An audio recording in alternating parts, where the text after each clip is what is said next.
Good morning. I don't know if you notice, we are very far north here to catch the sun in the window. Why? Because the sun is very far south.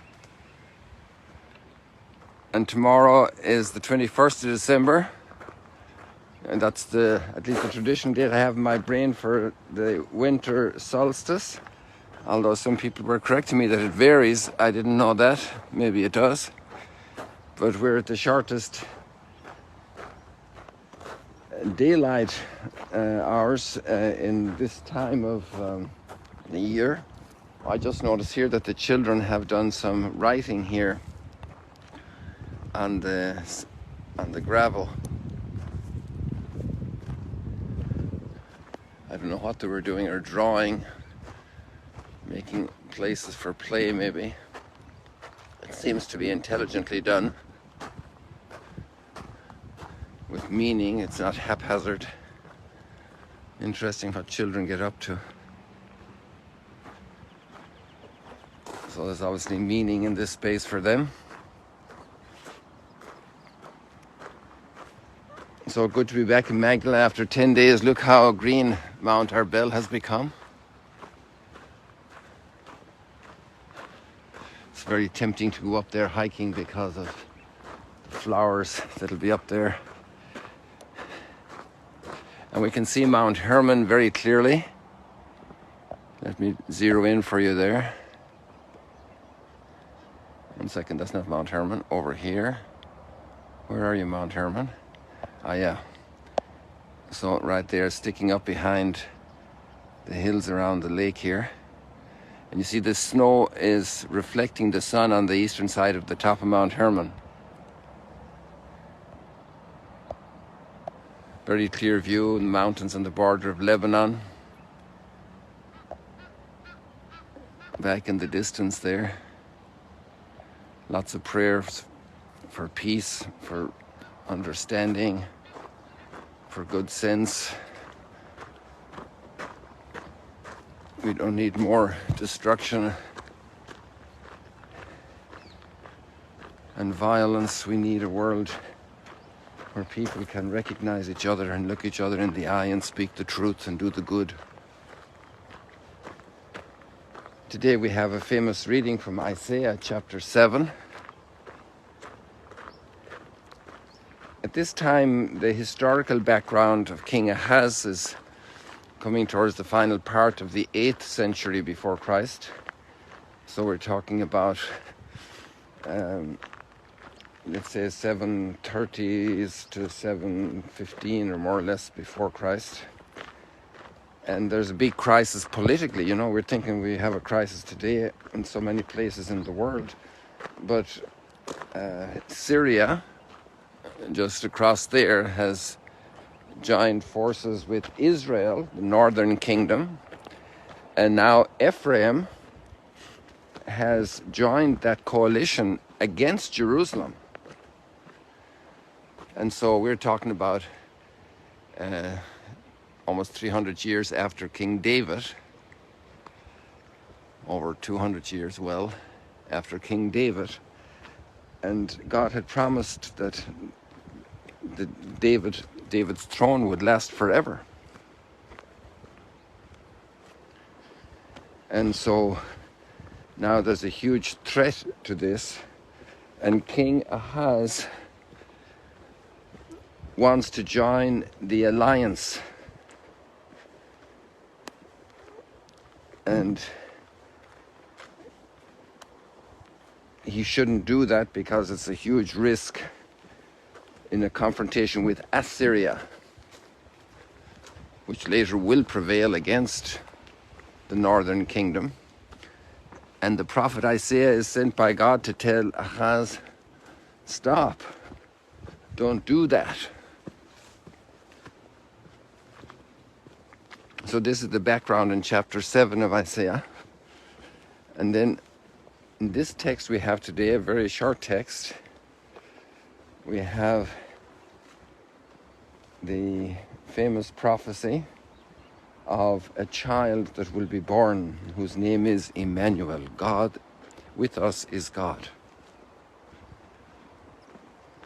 And obviously we can understand why this text is in our liturgy before Christmas, so close. Eventually, obviously, Babylon will also prevail and put an end to the house of David in a second phase of the exile. And the king and his sons will be brutally murdered and in prison in Babylon. And so now that David's kingdom really did finish. But God is faithful to his promises. And this is the big message of today's readings taken together. Nothing is impossible for God. Even though everything fails, look at how green this has become. Even though everything fails for our human efforts. We experience frustration so often, almost daily in many things. We experience frustration. And we can decide to do things against God's will instead of trusting in God because of the frustration we want to overcome by our own forces. And this is what the prophet is pleading with.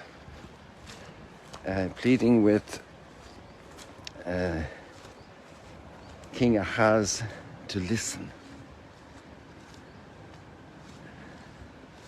And there we have the psalm, let the Lord enter, he is the King of glory.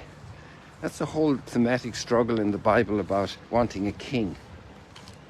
And the prophet Samuel was arguing even with God, you are the king, Lord.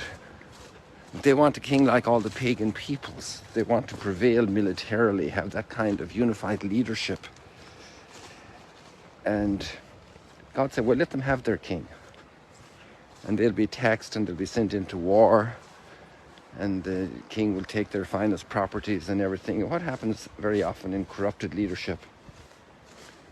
That should be for the common good. Let the Lord enter, he is the King of glory. And so that's a nice segue into the gospel passage, which is the Annunciation to Mary here in Nazareth, nearby here. 40 minutes drive by car in favorable traffic conditions.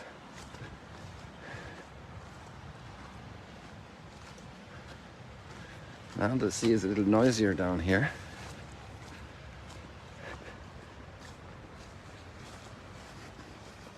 In the 6th month, that's the story of Elizabeth, 6th month of her pregnancy, and John the Baptist is on the way. In the 6th month, the angel Gabriel came to Nazareth, to a town in Galilee. And look what's said in the text. He comes to Mary, who's betrothed to a man of the house of David. So the house of David isn't dead. It looks very dead, but it's not dead. It's going to come back more lush than that green grass when the rain falls. And the end of the text is very important. The last words, for nothing is impossible. For nothing is impossible for God. That's the big message. Nothing is impossible for God. And there's a big invitation for all of us in our lives to turn to prayer. Because prayer is a major expression of our trust in God and requesting his help and appealing to him.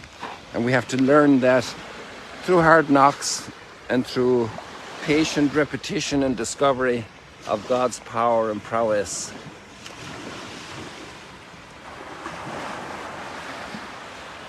For nothing is impossible for God. Mary said, behold, I am the handmaid of the Lord. Let it be done unto me according to your word. Those amazing moments when the word becomes flesh and he will sit on the throne of David forever. God is faithful, stubbornly faithful to his promises. And his plans will succeed. Even if the kings of the earth seem they're winning for the time being, their kingdoms will crumble. People, let's leave it like that for today. I have a little schedule pressure as well, and there's a lot to chew on there. So God bless you. See you later, alligators. Let's pray for each other. Let's pray for peace in the world. Let's pray for a opening of hearts to God. He will keep and be faithful to his promises.